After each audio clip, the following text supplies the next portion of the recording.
リオプラス20公開シンポジウム持続可能な都市開発途上国の抱える課題と問題についてにご来場いただきます。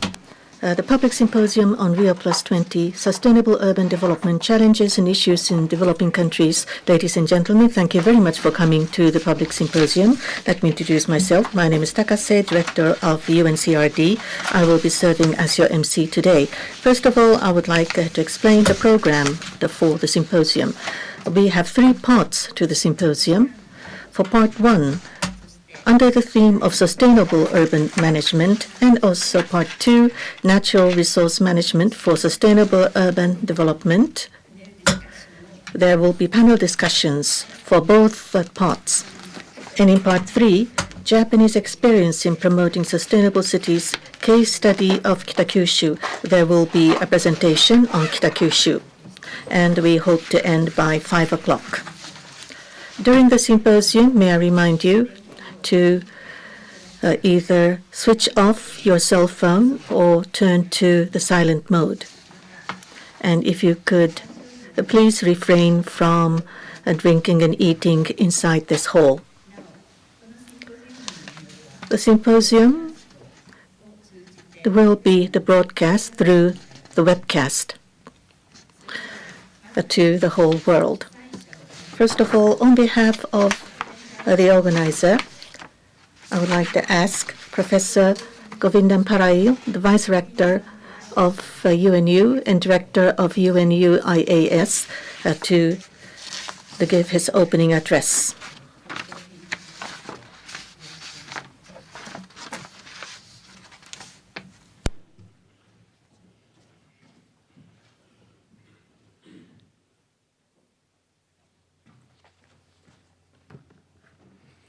Thank you very much. Distinguished guests, colleagues, ladies and gentlemen, on behalf of the United Nations University, I am pleased to welcome all of you to today's symposium on sustainable urban development. We are delighted to join hands with UNDESA and UNCRD to address this important subject, especially as we are approaching the Rio+20 in June. As we all know, the world is rapidly changing, and emerging challenges will have to be met with innovative solutions. One of the most striking current trends is the massive increase in urban populations across the developed and the developing world. In Asia alone, the urban population is expected to grow to 2.5 billion by 2025. Traditionally, increased urbanization has been associated with a loss in biodiversity, increased pollution, and other environmental and social problems. The steep increase in urbanization forecasted for the coming years can be expected to further exacerbate such problems, unless innovative and far-reaching action is taken to address such issues. With these trends in mind, this symposium is very timely. Achieving sustainable urban development is of paramount importance.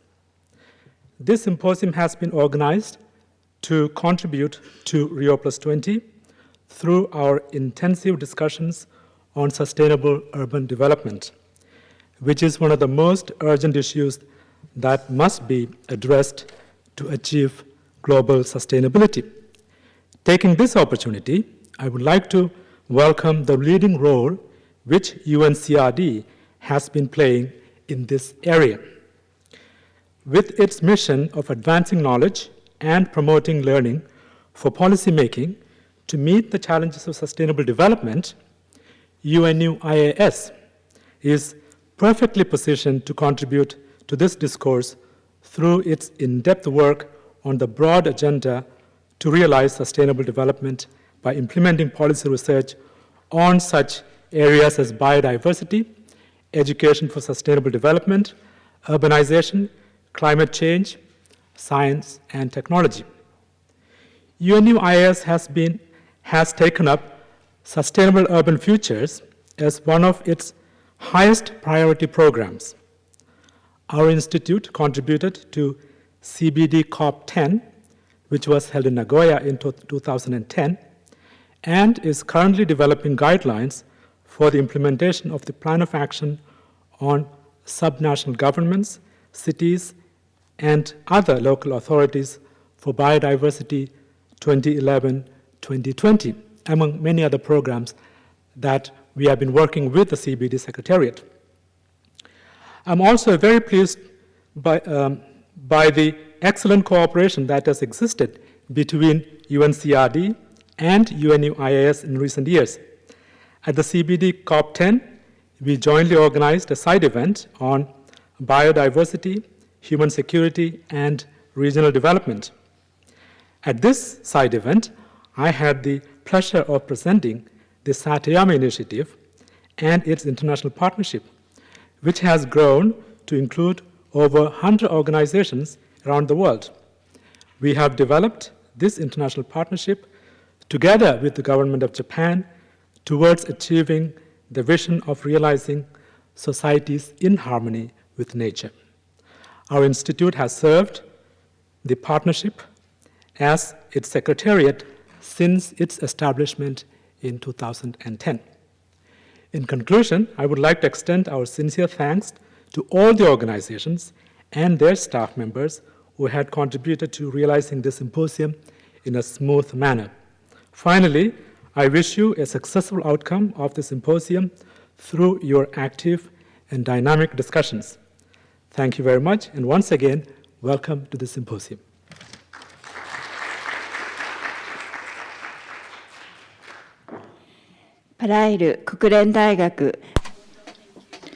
Thank you very much.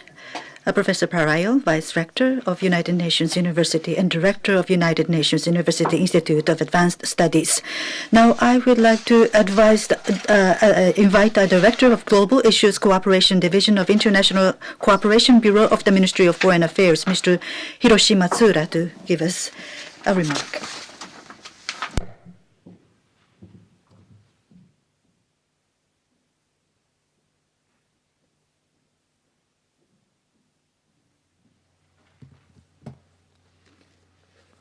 Thank you very much for the introduction. My name is Matsuura.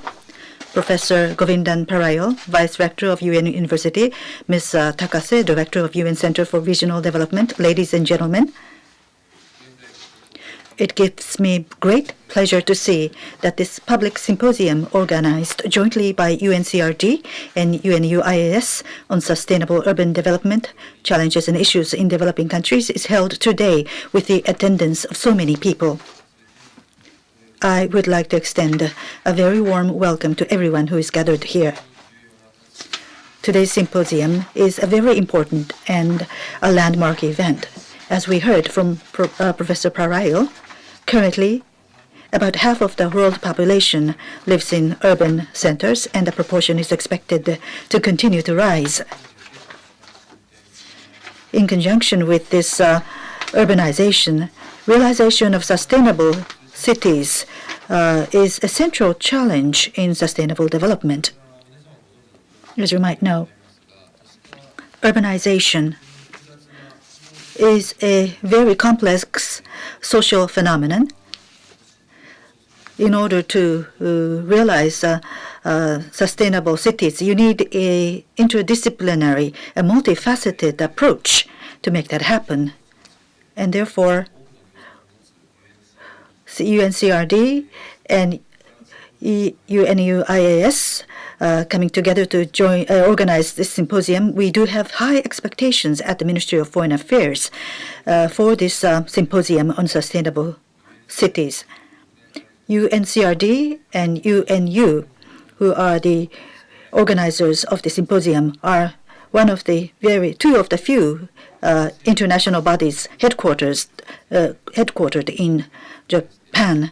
UNCRD, ever since it's established in 1971, they have been taking a very balanced approach, both focusing on urban areas as well as rural areas. In the urban area, waste material, disaster preparedness, and various issues were dealt with, and they have developed a stellar track record in that regard.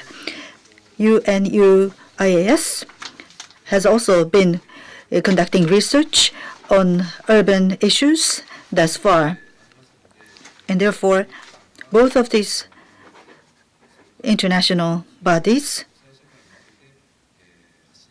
are going to be sending messages on sustainable development, and I believe that these are most suitable institutions to do so. Today, we will hear a presentation of the approach taken in Kita-Kyushu, and various other programs and approaches will be presented today. Various efforts being made here in Japan through the international organizations such as UNCRD and UNUIAS, as well as other participants here today. These issues will be analyzed by various experts gathered here, and the result of that will be disseminated to the rest of the world. And I think that through this symposium, the result of the research taking place here in Japan will be disseminated around the world, and that is something that we are very happy to see. Sustainable cities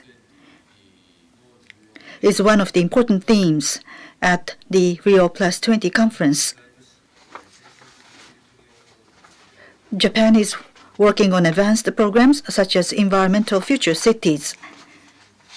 We do hope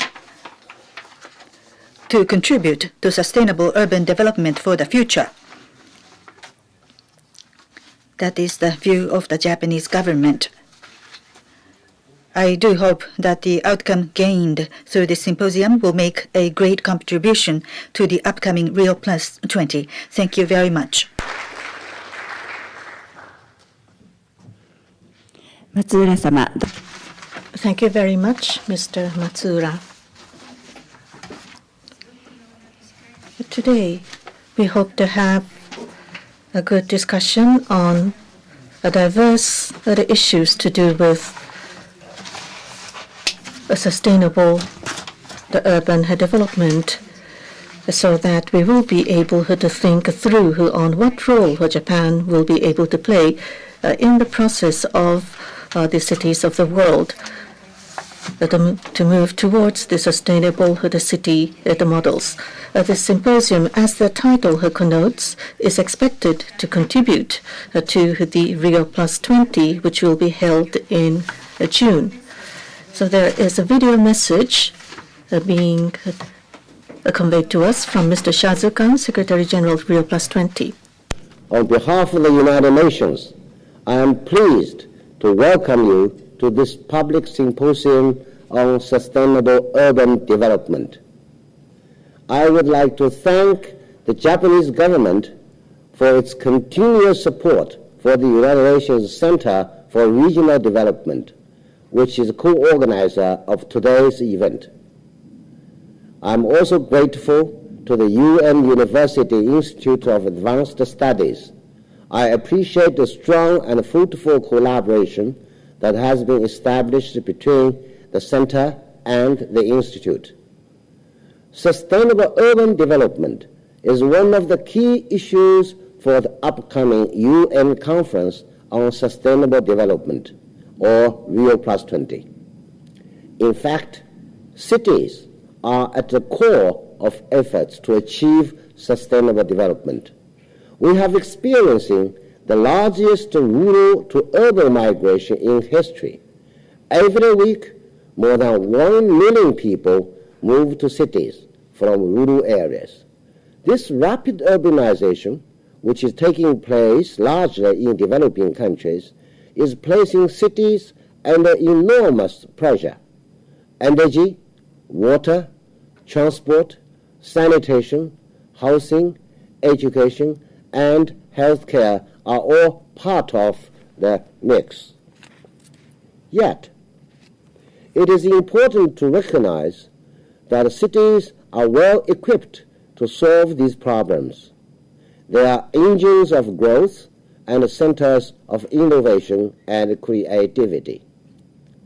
Many Japanese cities have successfully dealt with the pressures of expanding populations, industrial transformation, and environmental pollution. Japanese cities are often model examples for how to transition to sustainability. For this reason, and many others, Japan is well positioned to contribute to Rio+20. I am also pleased that symposium will highlight the lessons learned and best practices from the eco-city of Kita-Kyushu. This city has been highly successful in attracting environmental industries, especially for resource recycling. Furthermore, being located in Nagoya is of great benefit to the training programs of UNCRD. It allows for site visits to cities that have high levels of economic development, yet also minimize environmental impacts. I am pleased that this symposium will highlight these lessons learned and best practices. I trust it will spark productive discussions on how concrete examples can foster more sustainable cities around the world. Ladies and gentlemen, Rio+20 is only 3 months away. This historical conference will influence the development agenda for the decades to come. It is time to show a strong political commitment to sustainable development. I wish you a fruitful discussion and hope to meet you in Rio. Thank you.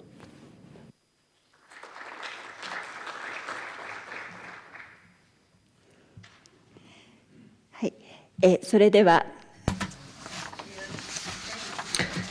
Now we would like to start part 1 of the panel discussion. Theme is Sustainable Urban Management. Facilitator for this panel is Professor Yoshitsugu Hayashi from Nagoya University, Graduate School of Environmental Studies, and Director of the International Research Center for Sustainable Transport of Nagoya University.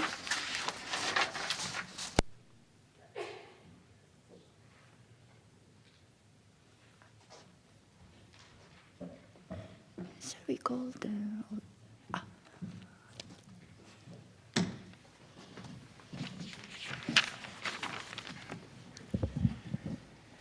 Good afternoon, ladies and gentlemen. I'm pleased to chair this session. The first session is Sustainable Urban Management. This may contain a wide variety of issues. And I myself, I was a modeler,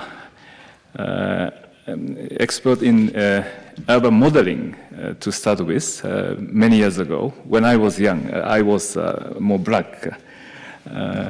Now I'm white, so a bit changed. Anyway, my role is to moderate the session. We have today in this session 2 panelists. For the convenience, one by one, the panelists will stand there and then give a short speech by utilizing PowerPoints, and then we will start discussions together here. The first panelist speaker is Professor Michael Riprogu. He is now a Global Policy Director and founder of the Institute for Transportation and Development Policy. He is also a strategic advisor on transportation to the Environmental Defense Fund. where he's mainly in charge of transportation, and also he has been working in many aspects in different organizations, including World Bank. He is specialized particularly in transportation policy, finance, pricing, and planning. And also he is a member of the advisory committee to the UNCLD. So may I invite Professor Rio+20 to deliver your speech. And may I sit there and then come back again? So please. Thank you very much, Professor Hayashi. I want to also thank Professor Parayul for the support of the UN University and Mr. Matsura from the Japanese government for the support of the government of Japan for promoting sustainable urban development internationally. I think Japan has been a leader in helping many countries learn from Japan's own best practices in sustainable transportation. I want to also thank the UN Center for Regional Development for sponsoring this session and indeed for providing a framework for many leaders from countries around the world to understand some of the fundamental solutions to the challenges in urban development. The question that we face today is what kind of cities we want to deliver for the citizens of the world. Danica Mae Kamaho was born last year, or a couple of years ago, in 2008, as the picked as a synonymous 7 billionth resident of planet Earth.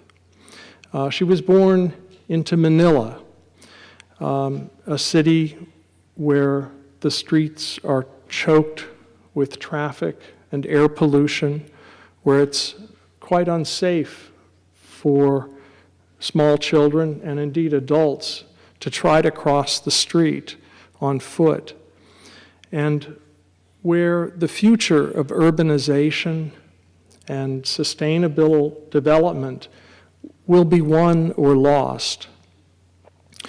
What kind of city do we want the young people like Danica Mae Kamaho to inherit and to give to their children? Is it cities like this where we seek to create a balance between traffic and life? Or cities like this, which are choked with an ever-rising stream of motor vehicles that carry only a minority of the population while delaying and impeding the movements of everyone else?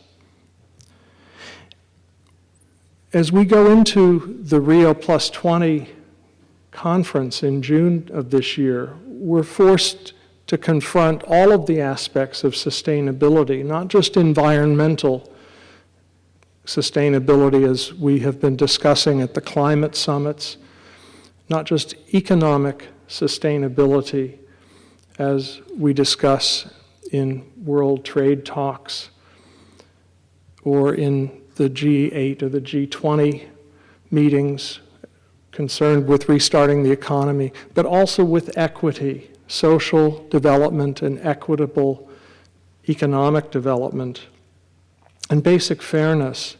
And what we find across much of the world, as we see here in Chennai, India, is that the vast majority of road space in our cities is occupied by a small minority of the people who are those in private motor vehicles.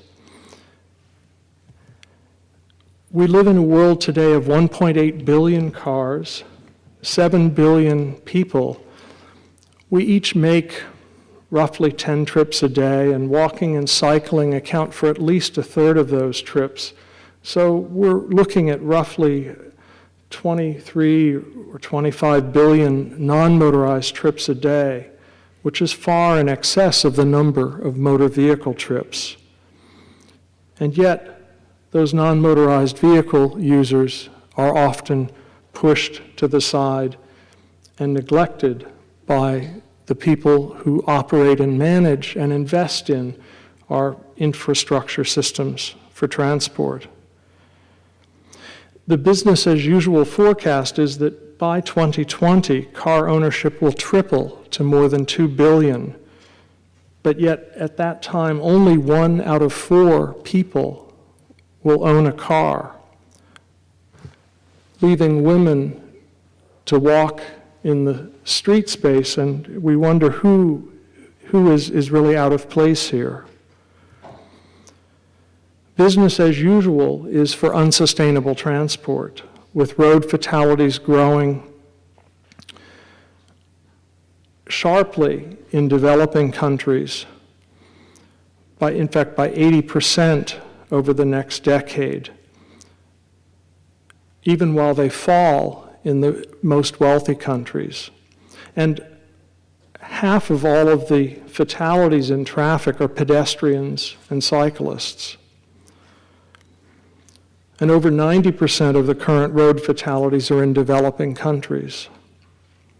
By 2050, carbon dioxide emissions from transport are forecast to rise 300%. And air pollution from transport contributes to over 500,000 deaths a year today in the developing world.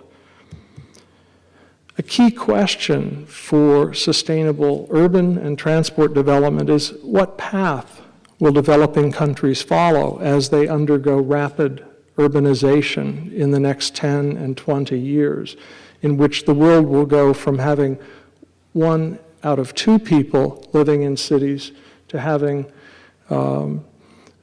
several billion more people added to our urban population. If the developing world follows the model of Japan and its urbanization, we will have a much more sustainable planet than if the world follows the American model. Indeed, this is a fundamental paradigm difference that led me 27 years ago to found the Institute for Transportation and Development Policy as a way to help America stop exporting a broken model for transportation and urban development to the rest of the world, and to encourage people worldwide to look to more sustainable models for urban development. It's clear that as the world gets wealthier, which comes with moving to cities, we become better off. But motorization growing with income does not move on a single path. And this exponentiated graph, in fact, makes it a little hard to see, but Korea, at the same level of income that we see in America, has automobile ownership that's half as high at the same level of income. Because Korea, too, is following a more sustainable model of development. A key question for equity is, are transport services designed to meet the needs of women, children, the elderly, and the disabled, and to protect public health and safety? Or are they designed just for more affluent motorists? Unsustainable transport subsidizes motor fuels and parking, emphasizes expanding high-speed motorways, allows motor vehicles to displace cyclists, pedestrians, and public transport. We see highly disorganized public transport, which is inefficient and also leads to unmanaged sprawl and urbanization with high inequality of access. And this also produces low efficiency freight logistics, in which we have lots of empty trucks moving around looking for loads. Sustainable transport, on the other hand, supports quality public transport, protects road space for non-motorized transport and public space. It organizes high-efficiency rail or bus systems in high-demand corridors. It orients new urban development around those public transport nodes, and it delivers more equitable access for all and focuses on ways to deliver more efficient freight logistics, shifting freight to the most efficient means of transport, whether it's well-loaded trucks or rail or water. Traditional modernistic planning often puts people last, focusing first on designing buildings and then figuring out the traffic to serve the buildings and leaving life at the margins.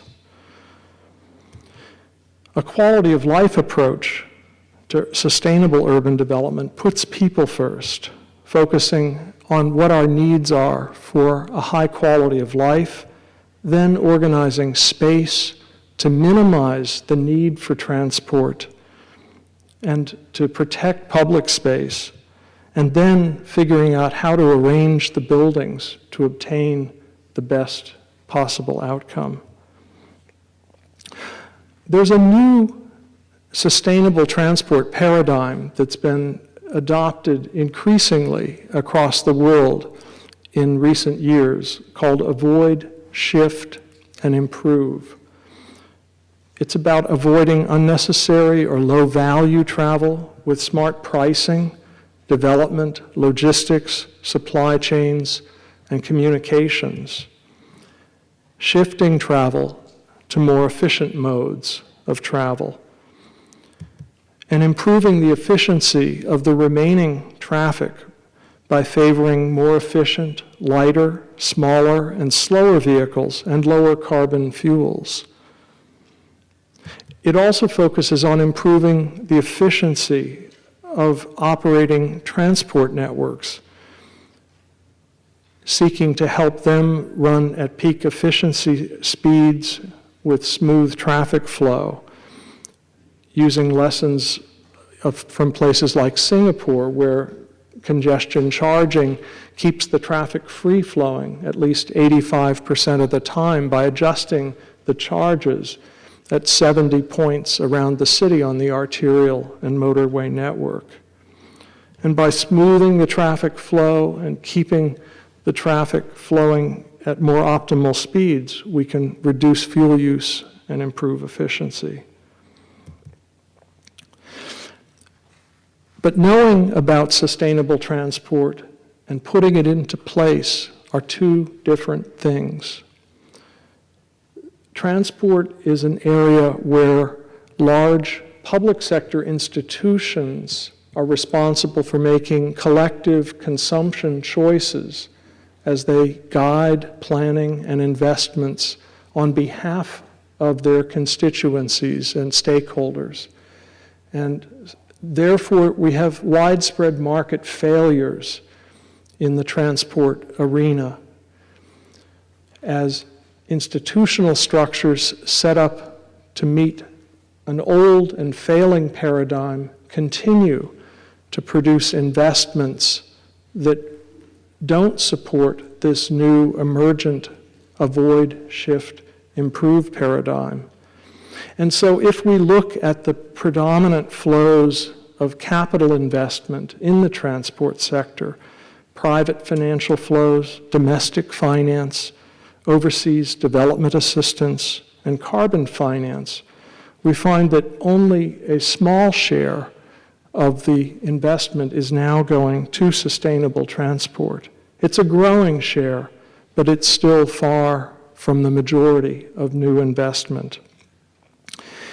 And this presents us an opportunity for the Rio+20 Global Conference to help to focus capacity building of institutions and to focus voluntary commitments by different stakeholders and partners involved in transport financing, service delivery, operations, and policy to support sustainable transport as a core element of sustainable development.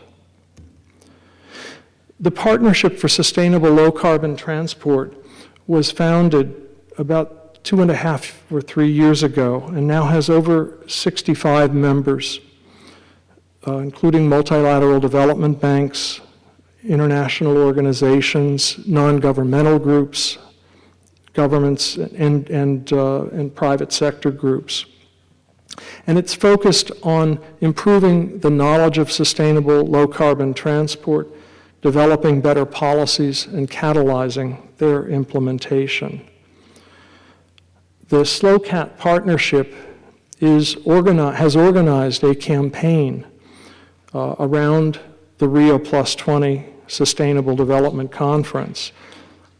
We submitted comments to the output document for Rio+20 back at the end of October, which won support from the partnership and a large share of its members. And this calls for the Commission on Sustainable Development to adopt a sustainable development goal specific to transportation, which would read, achieve sustainable transport that enables universal access to safe, clean, and affordable mobility. We've identified several interim indicators that could be used to support this sustainable development goal around greenhouse gas emissions, around road safety, and universal access. We're working to refine those goals, goal indicators through a working group at the moment. We're also calling for strengthening the institutional arrangements to advance sustainable transport. Right now, there are a number of organizations promoting sustainable transport, but without good institutional coordination, both within and outside of the UN system. And we're also looking for various transport sector stakeholders to endorse and encourage voluntary commitments and actions for sustainable transport.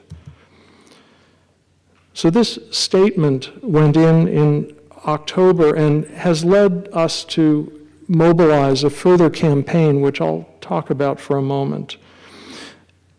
By way of context, I should mention that in the original Agenda 21 that was adopted at the first Earth Summit in 1992, transport won significant references, but this did not spark widespread action. Most of the recommendations went unheeded and untended for years afterwards. At the follow-up Johannesburg Summit in 2002, the Johannesburg Plan of Implementation and the Millennium Development Goals reference transport, but there has been relatively little action on that until the upswing a few years ago.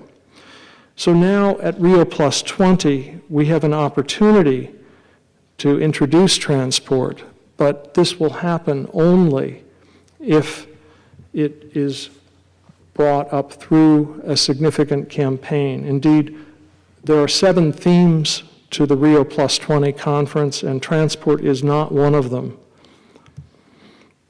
When we look at the Millennium Development Goals, which we're making good progress on globally in terms of eradicating poverty and achieving some other gains, transport underlies a number of these objectives, and yet transport is not mentioned anywhere in the Millennium Development Goals. The UNCRD has provided valuable support for advancing sustainable urban development and transport through environmentally sustainable transport forums that have been held going back to 2005. And these have adopted a series of statements by cities and national governments that have called for sustainable transport to be supported through multinational cooperation and national action. The most recent of these is the Bangkok 2020 Declaration, which had 23 goals and which was followed by the Delhi conference just last December, at which countries began to report back on their progress against these sustainable development indicators.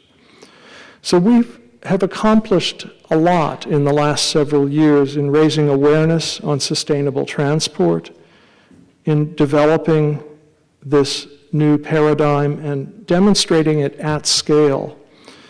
Development banks have indeed begun shifting to fund sustainable transport. The World Bank has, in 2008, has adopted a strategy that focuses on sustainable transport. The Asian Development Bank, the Inter-American Development Bank have all adopted sustainable transport initiatives. And new assessment tools are becoming available to support countries and cities in this arena. And as we're mobilizing this campaign, we are now poised to put sustainable transport as part of the next generation of sustainable development initiatives. And this has been recognized by Secretary General Ban Ki-moon in his address to the UN General Assembly, announcing his 5-year action plan for the United Nations to build the future we want, in which he calls for a new generation of sustainable development goals that build on the Millennium Development Goals and mobilize the UN system to address the building blocks of sustainable development. And he identifies 5, of which sustainable transportation is one of these goals. So building on these blocks, building blocks for sustainable transport, with a number of parallel processes, we are developing this campaign and looking at the potential, exploring the potential for a better coordination mechanism within the United Nations system around transport. And there is not a consensus yet that this is what the form of this might take, but the preliminary name that we've come up with is UN Transport as a potential coordination mechanism across UN agencies that could help to build on these ongoing initiatives. Now, when we look briefly at the inputs to the Rio+20 Sustainable Development output process, we see that half of all countries mention transport in their comments on the zero draft for the Rio+20 output statement. But in the end, although it was mentioned 647 times, transport was, the zero draft that was released in January contained the word transport only once, while energy was mentioned 18 times. So we're working now to educate various country officials who are providing input to this negotiating process. And we've seen just in the last 10 days in the discussions that are taking place in New York this week and next week, getting ready for Rio, that the European Union, the G77, the United States, Indonesia, Germany, and other countries are all supporting greater inclusion of sustainable transport in the negotiating document that will be adopted at Rio. There will be further discussions this month and further negotiations moving into June, and ultimately a statement adopted. I think we have an opportunity now to strengthen the institutional capacity for sustainable transport through better coordination within the UN system and beyond, to engage the private sector, NGOs, and civil society, and the development banks to support sustainable transport. If we look at the current contributions to transport from development banks, it's a tiny fraction of total global investment in the transport sector, but development bank financing has a huge leveraging effect that influences profoundly the actions of many nations and cities as they think about how to invest and how to manage their activities in this sector. And the total tally is somewhere around $20 to $30 billion a year in transport lending. And we are hoping going into the Rio summit that we might see multilateral development banks develop a voluntary commitment to support in a more profound way sustainable transport through increased financial flows and improved investment in technical capacity.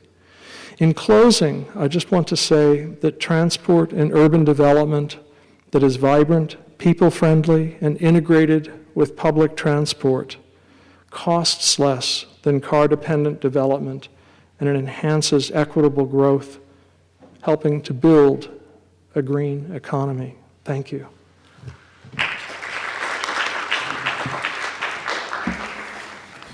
Thank you very much indeed. We have listened to your presentation covering overall and what are the issues to be covered. Actually, in some countries, around 40% of CO2 emission are from transport, if it's very inefficient. So in that sense also, transport issue is one of the most crucial issues for climate change preventions. Now, may I invite the second panelist, Professor Montecasem. Professor Montecasem has been president of Ritsumeikan Asia Pacific University until 2009. He's now a vice chancellor at the Ritsumeikan Trust and professor at Ritsumeikan University. He has been working also in the organization, one of the hosts, the UNCRD in Nagoya for 10 years, since during 1985 till 94. As UN expert and the coordinator of Industrial Development Unit, Housing and Urban Development Unit. I cannot tell everything here. And he will feature about the linkage of urban development with nature. How climate change will affect on urban life or urban lifestyle change, how that will affect on the climate, or maybe through the change in nature. Professor Montecasem, please. He's one of the most, how to say, nature-oriented persons in the world. Yes, please. Thank you, Professor Hayashi. Also, thank you, Director Takase, and Director Takeuchi and Director Pavi for inviting me here today. My presentation is probably a bridge between the urban aspects on which Michael focused and the session that is about to come after this. I have chosen to look not at urban development, but at human habitat and sustainability, because I think the notion of urban and rural is likely to converge in the future. So the perspective that I will be talking from will be from the perspectives of convergence, and as we go towards sustainability, there are bound to be blips on the horizon, and these come from catastrophes. There could be natural disasters, there could be man-made disasters, there could be something unforeseen like global terror or a pandemic. And I think these are also aspects that we have to take into account when we look at sustainability. So let me go on to the next slide. This is the structure of the presentation. First, I will look at some things that I feel are important in defining our times, notably convergence, sustainability, and the concept of catastrophes. Among the issues on the global stage that I will take up to address will be how human habitat relates to both climate change and food security. This is particularly significant for a world where most of the people will be living in urban areas, because they will gradually be going away from nature unless they make some active engagement in this aspect. And one of the key areas which will be affected, I think, as more and more people move into urban areas, is that they will be isolated from the actual production of their food for the most part. And I hope that some of the things I'm showing here will show you a way forward. So food security is going to be something that is very important, and the whole urban-rural relationship is also going to become rather important. And as you know, one of the first places that climate change affects is plant life, and agriculture is very much part of our day-to-day urban lives as well. In order to find solutions for this, I think we need places where we can not only think, but also do. And I think a new generation of universities are just the right thing that we need. Human development is going to be at the core of any solutions we seek, and I am advocating, particularly for Japan, an open innovation culture rather than the large vertically integrated pyramidal corporate R&D structures that prevail today. And finally, there will be a small case study which brings to life some of the things that I'm saying. In defining our times, I think we are going to see the 21st century as one where there will be a great deal of convergence. I think this developing country continuum will begin to close in many ways. People will not see them as a simple dichotomy, is what I'm trying to say. There will be a convergence of disciplines, of peoples as they move across the globe and intermarry, of urban and rural settlement. There'll be convergence. And I think, on the one hand, we will have high technology and very, very sophisticated designs, high touch, but they will be addressing not just elitist rich markets, but they will be addressing the issues at the bottom of the pyramid, which will bring, again, what we see as exclusive and elitist to the mass domains. We will, I think, go beyond borders in our times. Inclusion and diversity and creativity will be the hallmarks of a truly globalized world. Settlement networks, I say settlement, not just urban settlement, but settlement networks will be the repositories of local knowledge, and how to share this local knowledge on a global platform which is emerging with our information and communication technologies, I think will provide some many exciting options. And finally, I think the challenges will be, I think, to reconcile untold opportunities that the future holds for us with some very, very profound problems. Michael has just given you some insights into what those problems might be in the realm of transport. And I think there are such problems that lie everywhere in the domains that sustainability addresses. We will also have, I think, to reconcile between the values that we generate in the virtual world with values that we generate in the real world. These are all areas where we have not traversed before to the same extent in human civilization. So I think these new challenges are also part of the drive and the move to sustainability. Among the issues on the global stage, the key challenge, I think, for the United Nations working in the development agenda will be how do we promote healthy and sustainable development in an era where there are profound global issues. And those issues are not just related to nature. They could be the world's financial crises that seem to erupt every 10 years. Of course, the sustainability domain with global resources and environmental crises, global health and a demographic crisis where some countries age very rapidly and others have too many young people. And of course, our threats to the world order in terms of global terror and armed conflict. I think, although we see an emerging regionalism where Asia is becoming a very dynamic part of the world, I think this will also transform. There will be many, many such dynamic places. Africa, by the third decade, probably will be just as strong and powerful as anyone else might be. So I think regionalism is a transforming phenomenon, and we've got to be able to move with the times very rapidly. So rapid decision making in whatever we do will be a major requirement.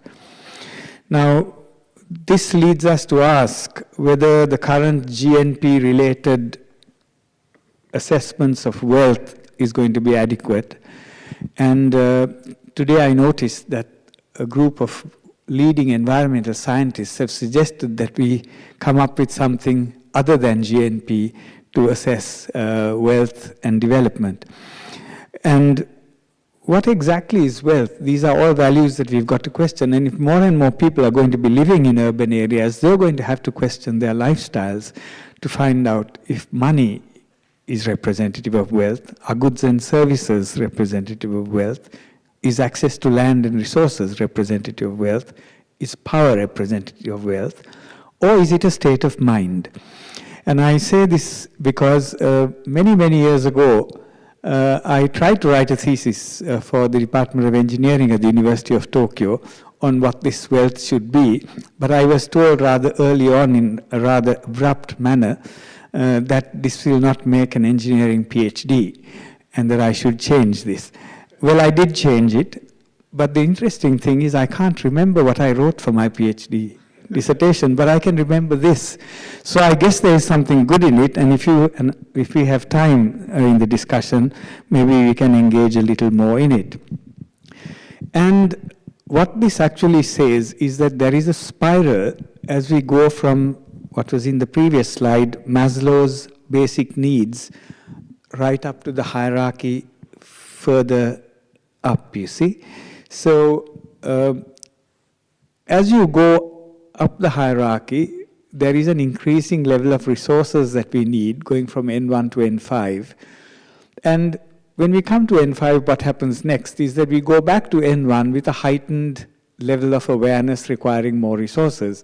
A classic example is the gray-suited Mao-era Chinese citizen now wants more fashionable designer clothes, and that requires more resource input. So you go on an ever-increasing resource spiral. However, if we look at what Maslow says, some of those metaphysical needs could actually suppress this ever-increasing physical resource demand. So metaphysical resources that are in our mind could perhaps suppress this ever-increasing spiral of resource need. And that was what I was trying to quantify nearly 40 years ago. But anyway, be that as it may, we will, I think, have to go back to the fundamentals and ask ourselves, what is progress? What is sustainability? And a lot of this discourse in the coming years will take place in urban centers, because that is where the large bulk of the population will reside and where the large bulk of the discourse will take place. Now, sustainability science is emerging. Over the last decade or so, it has become more and more sophisticated. It is an emerging discipline which is based on problem solving, and as a result has brought together many people, many experts from different disciplines. It's an evolving science, but the core objective of the science, I think, is to reconcile human welfare with impacts on the Earth's biophysical environment in a manner that is likely to affect the survival of life on Earth. The key elements of sustainability, I think, of the new science will have to be the ability to measure transformations. We are not quite there yet, but we are on our way. We will have to chart inspiring responses, and I hope that the example I show you will be one of those. And we will have to create win-win situations for both humanity, who, particularly because of the anthropogenic impacts, are actually threatening their own life on Earth, create win-win situations both for humanity and all other life forms on Earth. Now, while we take up the challenge of sustainability, change our structures and move towards it, things come out of the blue to stop us or to change our course. And those are what we might term as catastrophes. They come in all shapes and sizes. Some of them are very sudden and very visible, and I think the earthquake and tsunami that hit eastern Japan about a year ago is a good example of that. Now, what did that catastrophe show us? It showed us that local cities are not poor relatives of metropolitan centers, but are a very important part of the global supply chain. Now, the same holds true for nodes like that in emerging and developing economies. If you remember the floods in Thailand and how they disrupted automobile production flows in Japan, you will realize that no longer do we have the developing and the developed world as poor relatives speaking to rich relatives, but as one part of the family where each one has clearly defined roles. This new paradigm of parity is, I think, what we have to structure in our settlements. On the other hand, there are some catastrophes which are slow and invisible, and that is where my example will come from. Global climate change is one example of something that is relatively slow. It is getting faster by the day, but it is relatively slow compared to the Tohoku earthquake, but it does affect us profoundly. Like all good research on this, my work started with a very profound question asked over a bottle of wine: how does climate change affect the taste of wine? And the case study that I will be presenting is something that developed out of this rather extraordinary question. So we will have challenges to mitigate climate change, reducing emissions, and so on and so forth. And Michael has shown us how we can do that through the field of transport. But I think while we mitigate, we also have to learn how to adapt, and particularly with agriculture, food. Those are areas where adaptation is going to play a very important role, even as we go towards a more sustainable future. I think there are 4 elements which I would use to shape how we develop our settlements. On the human development and the social system design axis, I would argue for having sustainability and resilience. Resilience is what you need when a catastrophe hits you so that you can bounce back to normal or bounce back better. So the Japanese people, for example, showed how resilient they are in the face of that earthquake. The Shinkansen started working in Tohoku 1.5 months after the disaster struck us. That is an incredible feat of resilience and coming back to the norm. But while we design our social systems like this, I think we do need to take us to bounce back better, enterprise and innovation as our wealth creation axis. And in our human development paradigms that we use in our universities, in our school systems, if we can keep this in mind, I think it would be very, very good. Because human development, which lies at the crossroads of these two axes, must also have a strongly ethical core. Those Chinese ideographs that I have written there is something that I think we can learn from Japanese, Chinese, and perhaps even Korean cultures, where the way of the master is a combination of profound skill and a compassionate heart. You have to have both of these to be a truly well-rounded human being. Now, just looking at innovation and enterprise, I'm entering your domain rather briefly, Michael, if I may, and to show you that this developing paradigm will begin to converge. Elika is an electrical car based on lithium-ion batteries and motors in the wheels that you see on the top right is the prototype car designed by Ferrari's chief designer, but the concepts and the ideas are from Professor Shimizu and his team at Keio University. Now this car is faster than a Porsche. However, it is not just a car for the developed economy markets. The platform on which this car has been built is what Professor Shimizu and his team has marketed as SimDrive, and that will enable you to convert your own car into an electrical vehicle. And the target for that is in all likelihood going to be emerging and developing economy markets. So here is an innovation that will help to a great extent to solve some of the issues that Michael has raised in his previous presentation. So they also, as I said before, come in all shapes and sizes, and our aim is to see which size fits whom. If we look at climate change, which is what I'm going to place my case on, right now the CO2 emissions are roughly 390 ppm. What geoscientists worry about is the number 450. At this point, it is likely that permafrost and the ice cap melt will affect the oceanic currents that stabilize our current weather patterns. So, for example, if the deep Atlantic North Water changes course, we don't know whether the weather outcomes will be beneficial to man or detrimental. So there will be, however, significant impacts on lives and livelihoods, particularly for the large numbers dependent on agriculture. Let us look at the speed of change. Even at 2 ppm per year, which is the current speed, from 390 to 450, even with a simple division, will only leave us 30 years. With a compounded division, it will be probably a little less. But this assumes that China and India will not increase their emissions as they grow. So in all reality, in all likelihood, in reality, we probably have about 20 years before we hit this danger point. So the speed of change is rapid, and we cannot just rely on traditional practice and implicit knowledge alone when this happens.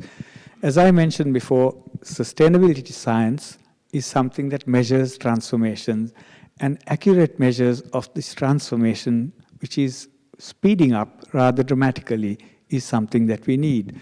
We need to look at past trends, but we also need a lot of real-time information, macro information from satellites and micro information at the field level.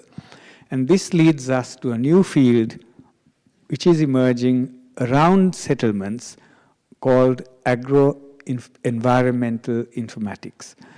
And this sophisticated agronomic endeavor will not be something that should be left only to rich countries to engage in. It's something that affects all of us and must be applied by all of us. Let me show you how this might be done. We need places to do it. Initially, I thought we could do it in a set of laboratories at the university that I was in Kyushu, which has 50% of its students from overseas, from about 100 different countries. And I asked my trustees for 300 million yen.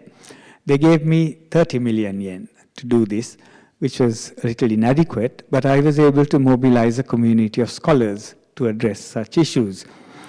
Having done that, I went on to see what I could do once I left that university and came back to our parent university, what I could do with the help of private industry. And the result of it was this DDRC, the Digital Discoveries Research Collaboratory, an open innovation ecosystem that costs about 3 billion yen. So you see, money is available outside, even though your own institution might not have it.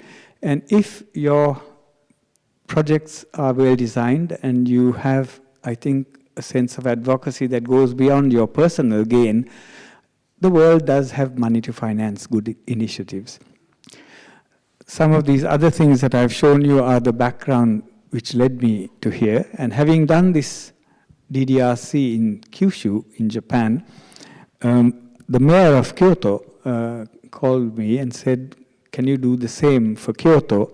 And the new experiment in Kyoto is called the Kyoto World Futures Project, which was just launched in January this year.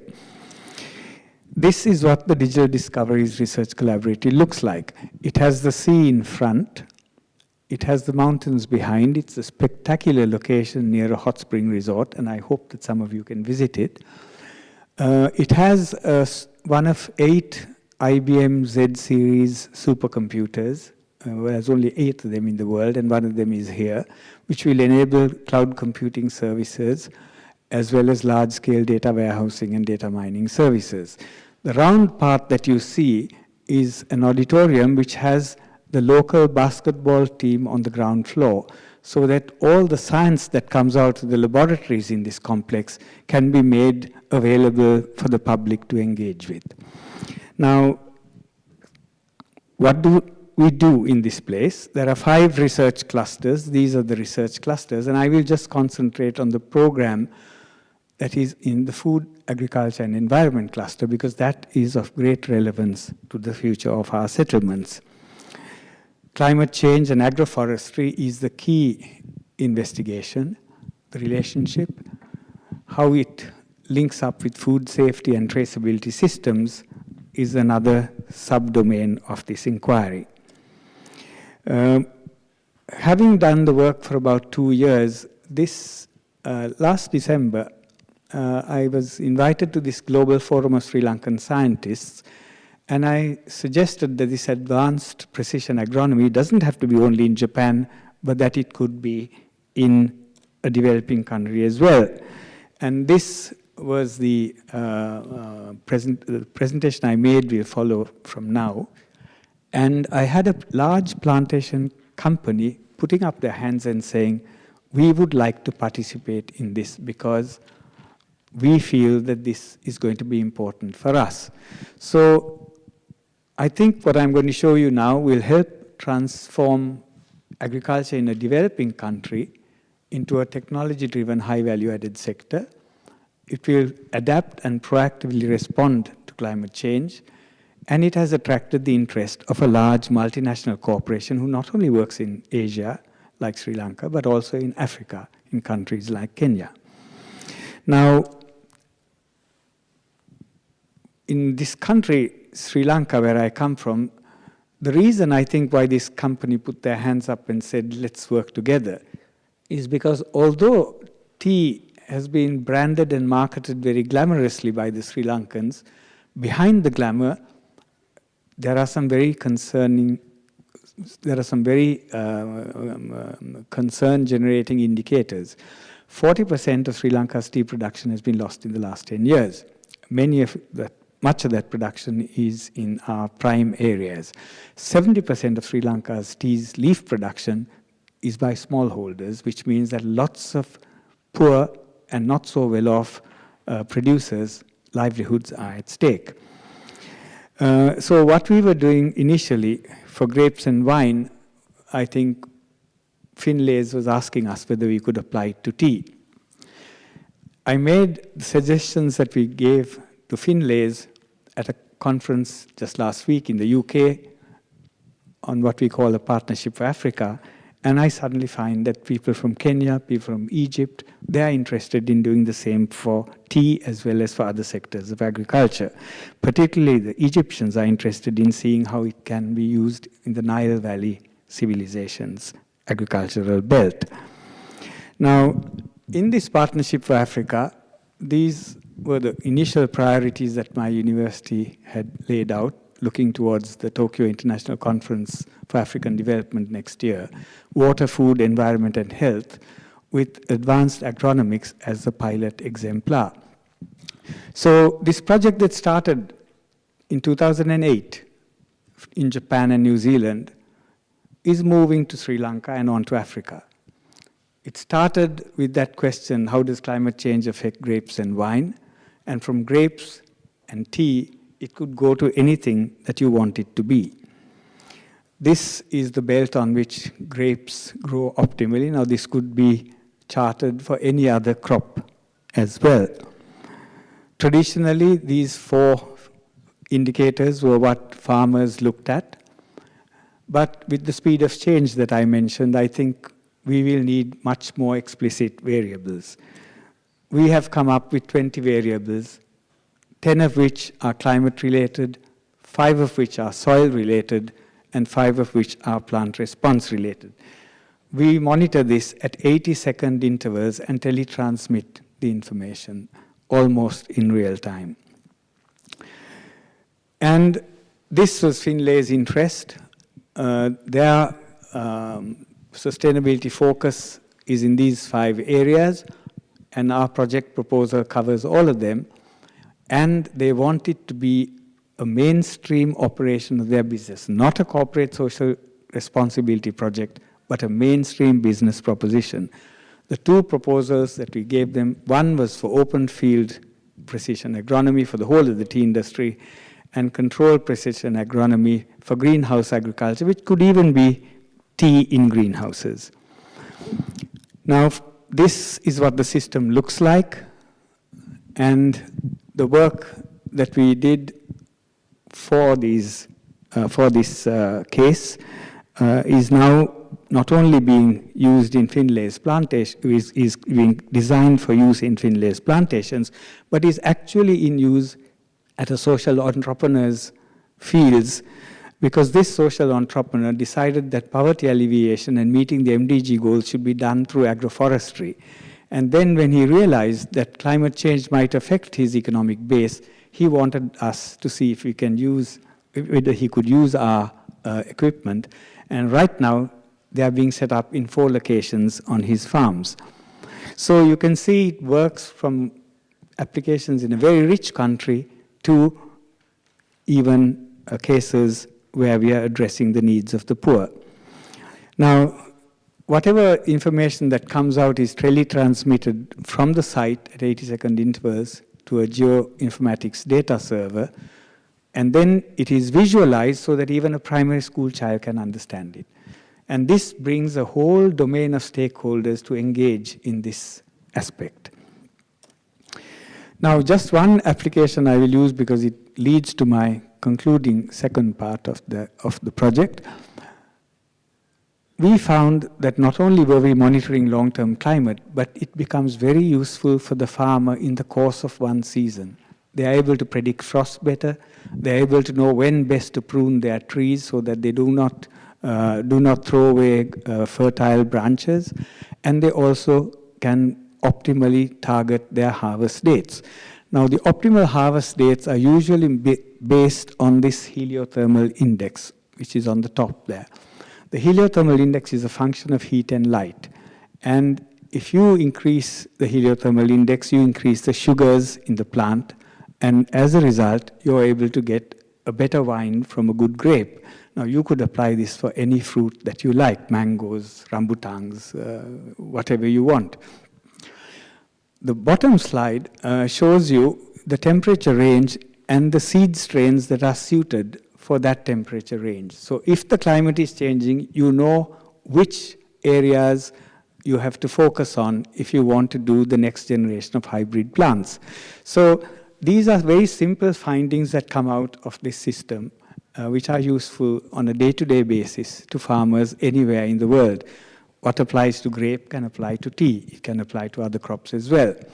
Now, the reason I show this in particular is because I also had a request from a strawberry grower who could only grow sour strawberries. He said, I want to grow sweet strawberries. So we said, if you increase the heliothermal index like this, you will be able to do it. The slide on the left was what we suggested. Because heating might be expensive, why don't you increase the light? So we asked him to increase the photonic part of it. But as we were doing it, we asked ourselves, white light is made up of different colors of light. What happens if we change the colors of the lights and flash them differentially, as shown on the right? The result of that is what looks like this. And believe you me, the findings were astounding.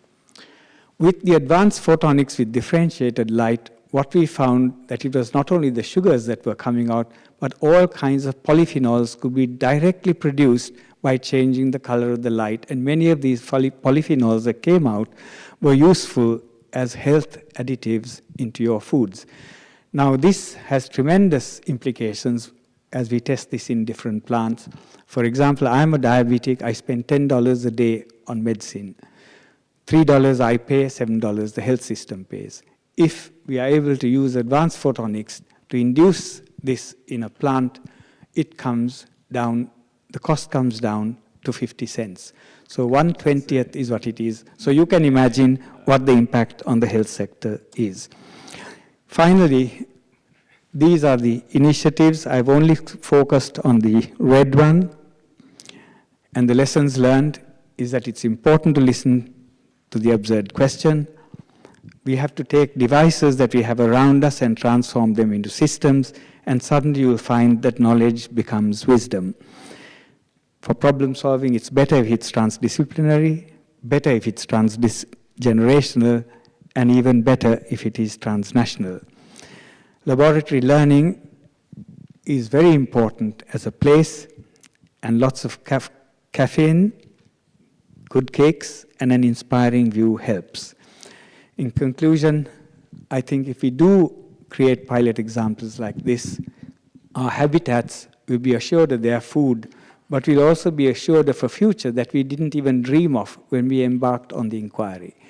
It is out of such innovative discoveries, I think, that hope is stirred in the human breast. And in conclusion, let us toast to the future of this lady and her livelihood. Let us toast to a sustainable future. Thank you.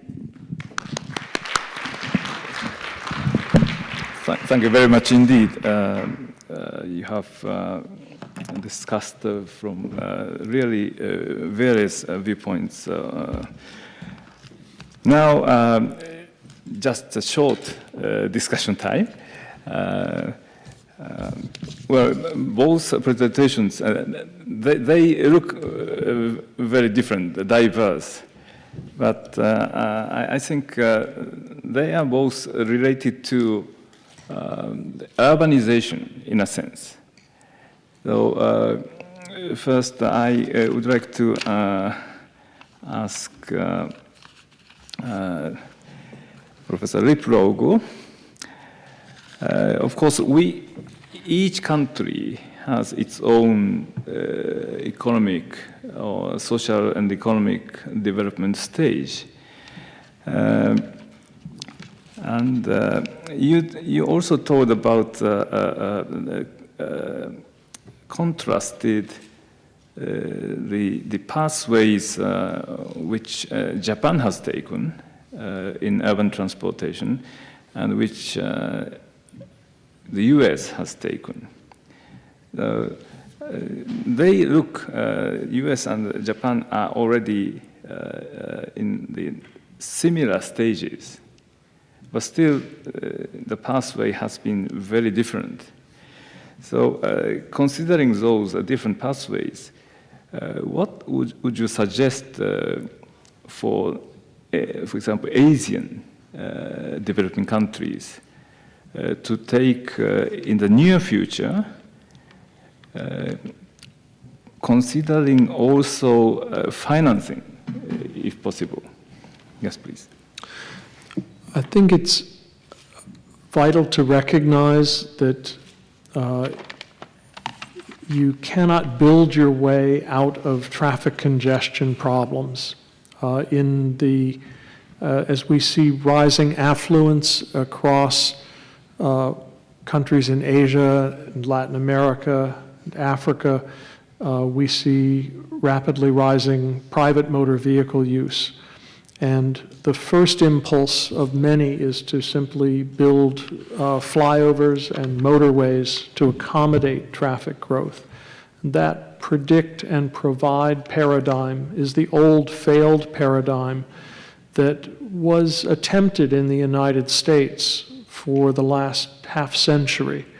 And now it is fairly commonly accepted among transportation professionals in the United States that that paradigm does not work, and that the cities that have done the most to expand their roadway capacity to accommodate traffic, like Houston and Atlanta, also have the highest per capita vehicle kilometers of travel, and in many cases, the highest levels of traffic congestion and hours wasted in traffic.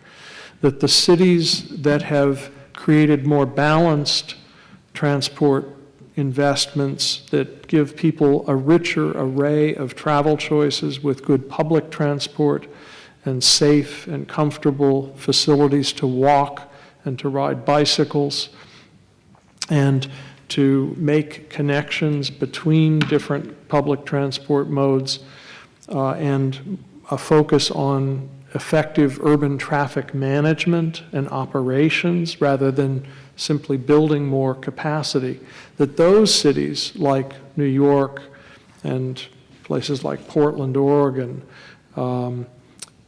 in fact, are having more success at limiting sprawl, limiting traffic growth, and improving the health of urban development by fostering more public transport-oriented development.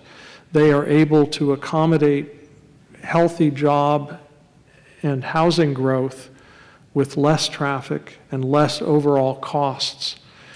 And there are many studies that bear this out.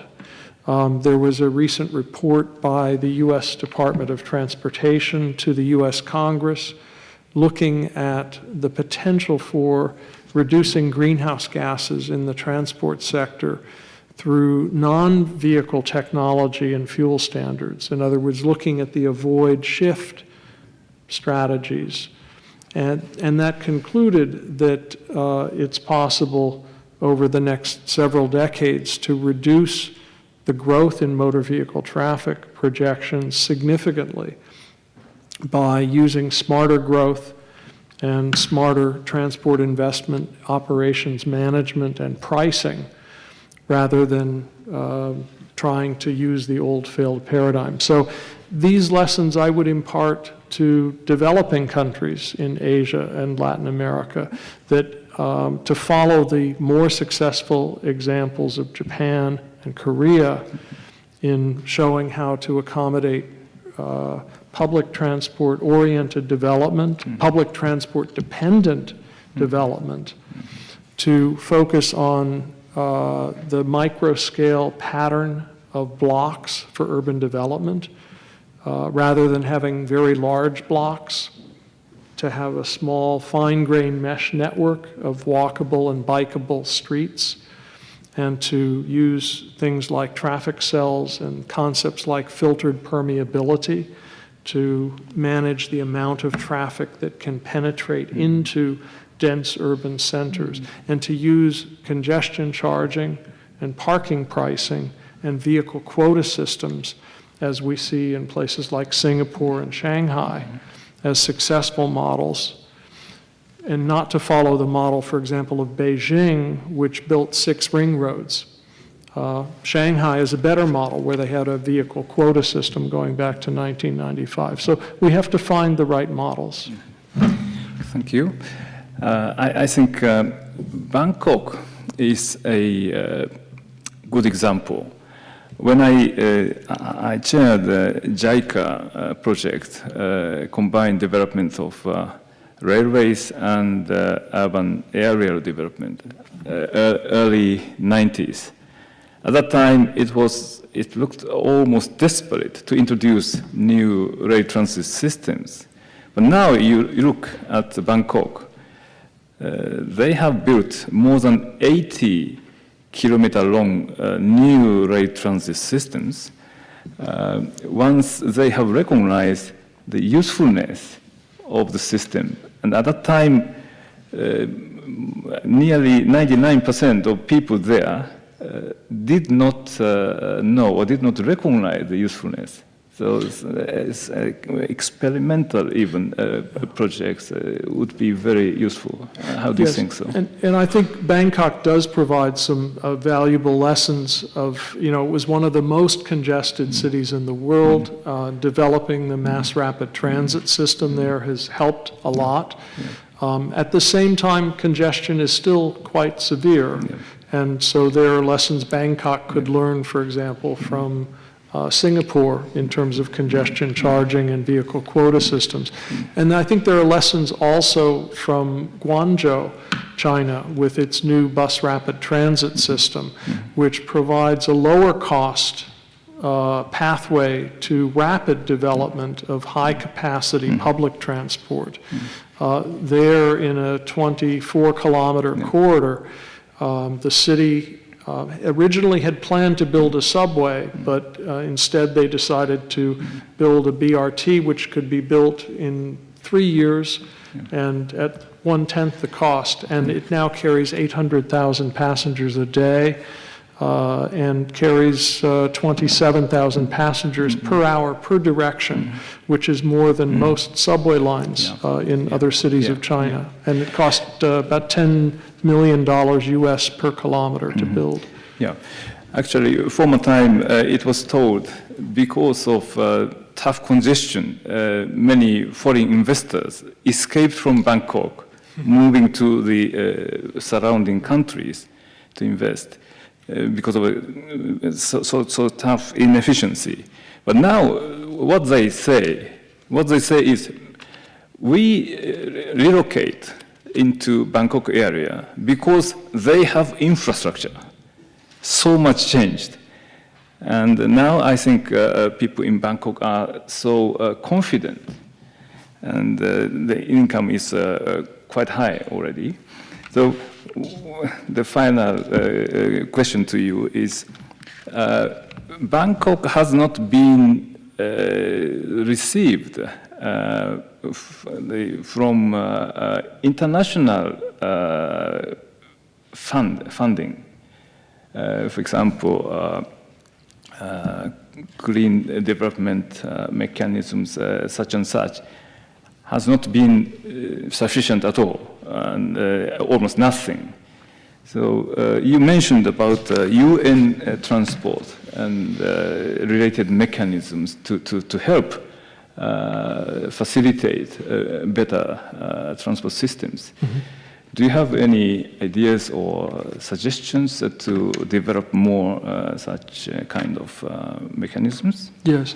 I think the existing sources of climate funding that have been made available through the Clean Development Mechanism and the Global Environmental Facility have been seriously underutilized for transport. There's a new Green Climate Fund that's under discussion, which could be a $100 billion fund, but whether transport will gain access to that fund is an open question. The Clean Technology Fund is also available for transport and is starting to be used, but it's still very limited. I think it's very important to look at the large-scale funding flows that are moving in conventional development finance for infrastructure, and the private funding flows and domestic government funding flows for transport, which dwarf the aid flows from bilateral and multilateral institutions. And how can we obtain more accountability for performance from those composite flows into the transport sector. And a key area for reform in the next several years, I believe, will be in countries and cities adopting sustainability benchmarks and indicators to look at transport systems, both urban and national, and urban development systems, and to evaluate their performance against sustainability objectives. There has been a fixation in the transport arena on level of service, on reducing delay, and accommodating traffic. And I think in the next several years, we will see a shift into adopting mode share targets and adopting goals to manage and reduce the projected growth of vehicle kilometers of travel, to manage freight logistics, to increase the capacity utilization of trucks through better logistics systems, to shift to more efficient modes by looking at the energy intensity of the overall transport system in terms of delivering person kilometers of capacity and throughput and ton kilometers of throughput.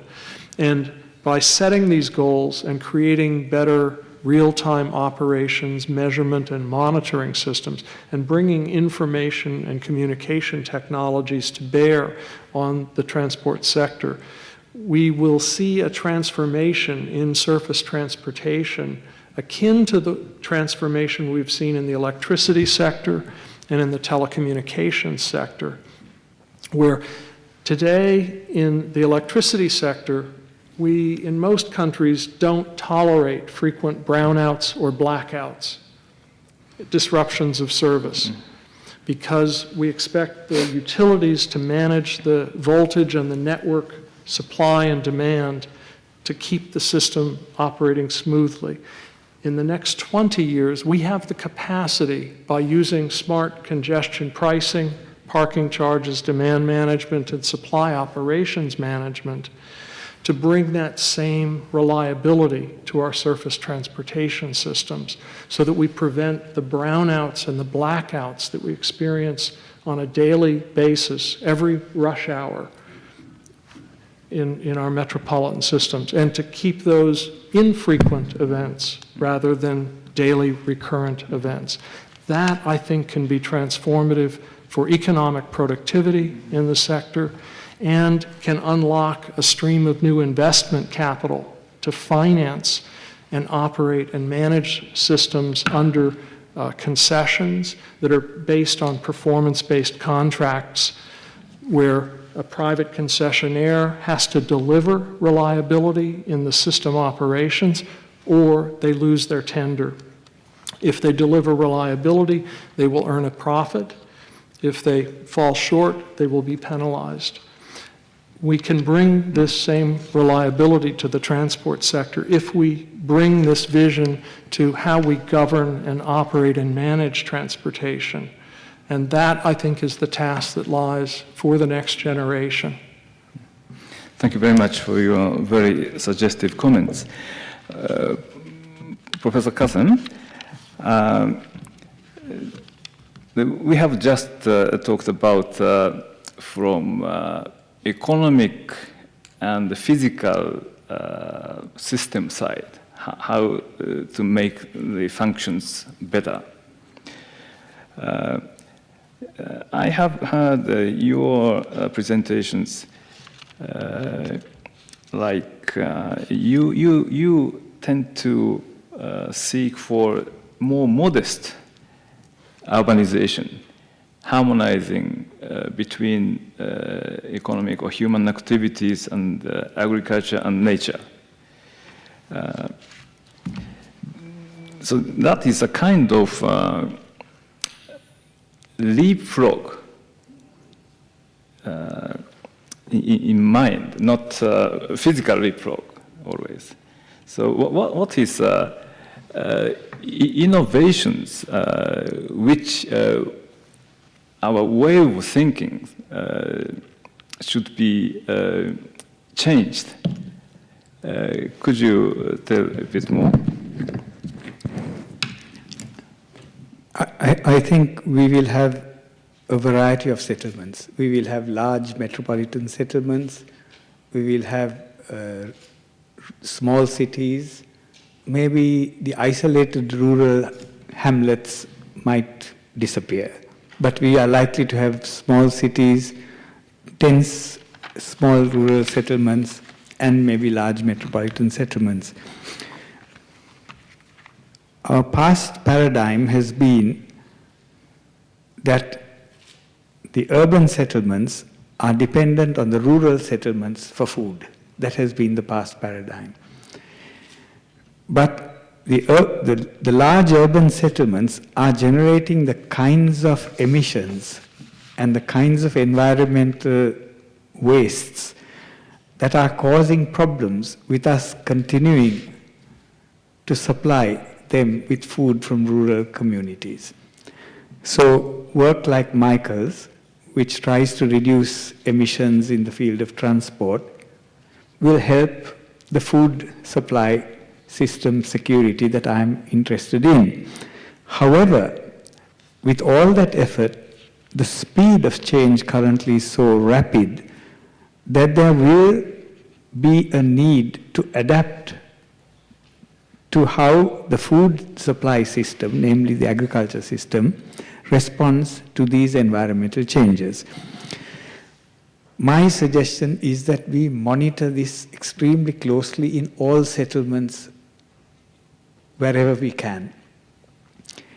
And then out of that, we come up with new innovations like the advanced photonics system that I showed you. So the advanced photonics greenhouse system does not have to be only in a rural area. It could even be in an urban area. So our food supply systems have to diversify in keeping with our diverse settlement landscape. Right now, we've not had that kind of approach. And my suggestion is that for different settlement structures, there will be different food supply systems. Some of the nature will be the wide open nature, some of the nature will be in closed, controlled conditions. Mm-hmm. Thank you very much. I'm afraid the time is very short, and the topic which Professor Kassem has raised here is quite related to the second session topic. So may I leave this discussion to be continued and inherited to the next session. Please join me to give hands to excellent speeches and discussions. Thank you very much indeed.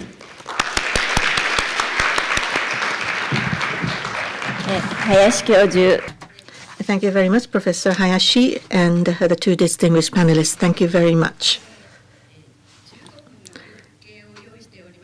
We were planning for 15 minutes break, but as we are behind the schedule, we would like to have 10 minutes break instead. The next session, or if it's possible, I would like to have just 5 minutes break. So we would like to start from